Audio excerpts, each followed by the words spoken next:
इस वीडियो में हम एटीट्यूड का सक्सेस से क्या रिलेशन है, एटीट्यूड कैसे बनता है, आप पॉजिटिव एटीट्यूड वाले लोगों को कैसे पहचान सकते हैं, इन सभी बातों को एग्जाम्पल के साथ समझेंगे। एक कहानी से शुरुआत करूंगा।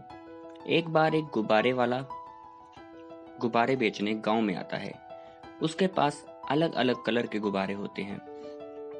जब भी उसकी बिक्री कम होने लगती तो वह एक हीलियम से भरा गुब्बारा हवा में उड़ा देता था, जिसको देखकर बच्चे उस गुब्बारे को पाने के लिए उसके पास आ जाते थे।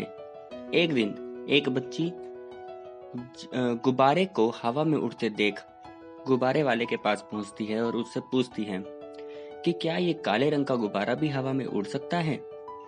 तो गुब्बारे वाले ने उनको समझाया कि बेटी, जो गुब्बारा हवा में उड़ रहा है वह अपने रंग की वजह से नहीं, बल्कि अपने अंदर भरे मैटर की वजह से उड़ रहा है, मतलब अपने एटीट्यूड की वजह से। हमारा एटीट्यूड ही हमें कामयाबी दिलाता है, क्योंकि जिंदगी में 85% एटीट्यूड और केवल 15% फैक्ट एंड फिगर्स मायने रखते हैं। तो अब हमने जान लिया है कि एटीट्यूड क्या है।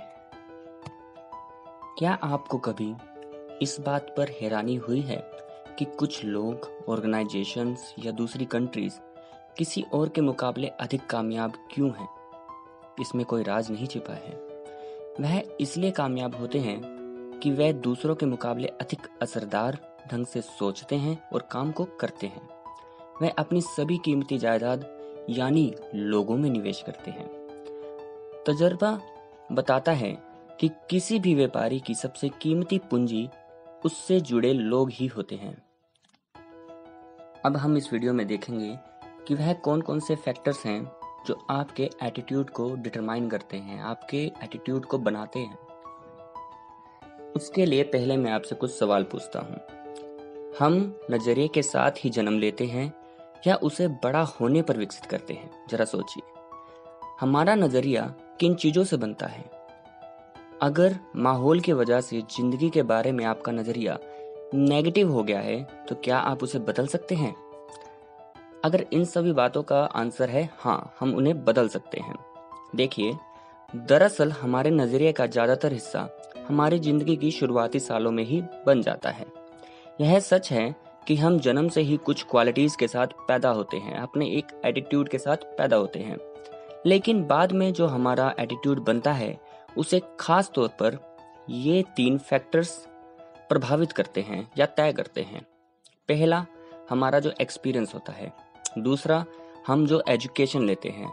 और तीसरा और सबसे इम्पोर्टेंट, हमारा जो इन्वायरमेंट, हमारा माहौल होता है। देखिए, अगर आप एक स्टूडेंट हैं या बच्चे हैं तो आप यह तय कर सकते हैं कि आप किन लोगों के साथ उठ बैठ सकते हैं, परंतु अगर आप पेरेंट्स हैं तो आप अपने बच्चे का स्कूल, अपने घर का व्यवहार, इन सब चीज़ों पे काम कर सकते हैं। एक खुद की जिम्मेवारी होने के नाते आप किस तरह का टेलीविज़न शो या सोशल मीडिया पे कंटेंट देखते हैं, ये आपकी खुद की जिम्मेवारी होती है। और एज अ पेरेंट्स आप बच्चों को कैसे स्कूल में भेजते हैं, उनके ट्रेडिशन और बिलीव्स क्या हैं, उनका सोशल इन्वायरमेंट क्या है, इन सब चीज़ों का ध्यान रखना आपका फर्ज बनता है। तो अब तक हम जान चुके हैं कि एटीट्यूड क्या होता है, और अब हम यह जान चुके हैं कि कौन कौन से फैक्टर्स आपके एटीट्यूड को प्रभावित करते हैं। एटीट्यूड का महत्व तो आप समझ ही गए होंगे और यह कैसे आपके फैसलों को प्रभावित करता है। हम यह जान चुके हैं कि हमारा जो एटीट्यूड है वो इन्वायरमेंट से बनता है। इसके साथ साथ हम किस तरह के लोगों के साथ बैठते हैं, इससे भी फर्क पड़ता है। तो अब हम इस क्वेश्चन का आंसर जानना चाहेंगे कि हम कैसे पहचानें कि कौन पॉजिटिव एटीट्यूड का है।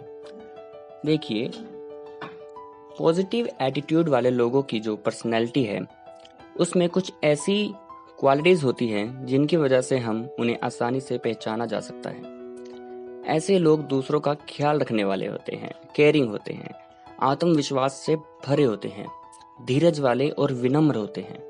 ये लोग खुद से और दूसरों से काफी ऊंची उम्मीद, उन्हें अच्छे नतीजे हासिल होने की आशा रहती है, उनका हमेशा स्वागत किया जाता है। उनकी शख्सियत एकदम खुशनुमा रहती है, जोश पैदा होता रहता है, जिंदगी का आनंद बढ़ जाता है। कुछ समय निकाल कर इस बात पर गौर कीजिए कि हमारा माहौल हम पर कैसे असर डालता है और हम जो माहौल तैयार करते हैं वह दूसरों पर कैसा असर डालता है। Thank you so much.